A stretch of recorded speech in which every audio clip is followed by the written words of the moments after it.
बिस्मिल्लाहिर्रहमानिर्रहीम। अस्सलाम वालेकुम नाज़रीन, आप देख रहे हैं अमान टीवी यूट्यूब चैनल। खबर शामिल करने से पहले गुजारिश है कि हमारे चैनल को सब्सक्राइब कर लें, वीडियो को लाइक करें, बेल आइकन को प्रेस करें ताकि हर नई आने वाली खबर का नोटिफिकेशन बर वक्त आप तक पहुंच सके।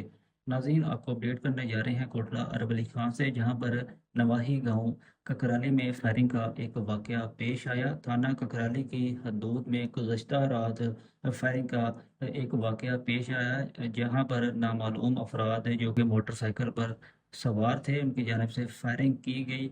बताया जा रहा है कि चौधरी अब्बास नामी शख्स के घर पर फायरिंग का ये अफसोसनाक वाक़या पेश आया है, जबकि वाक़या के बाद 15 पर कॉल की गई, जिससे मकामी पुलिस ने मौका पर पहुंचकर कार्रवाई का आगाज़ कर दिया है। जबकि मुल्ज़िमान ताहाल जो है उनकी गिरफ्तारी मुमकिन नहीं हो सकी। एक वीडियो भी सोशल मीडिया पर जो है वायरल है, जिसमें देखा जा सकता है कि दो मोटरसाइकिल सवार अफराद जो हैं घर के सामने पहुंचते हैं और उनकी जानिब से जो है फायरिंग की जाती है। एक शख्स जो कि मुसल्ला होता है असलहा से, उसकी जानिब से फायरिंग की जाती है और बाद में मुल्ज़िमान जो हैं वहाँ से फ़रार हो जाते हैं। जैसे ही इस केस के बारे में कोई मज़ीद अपडेट हम तक पहुँचती है, जल्द आपके साथ शेयर करेंगे। अगली वीडियो तक के लिए दीजिए इजाज़त।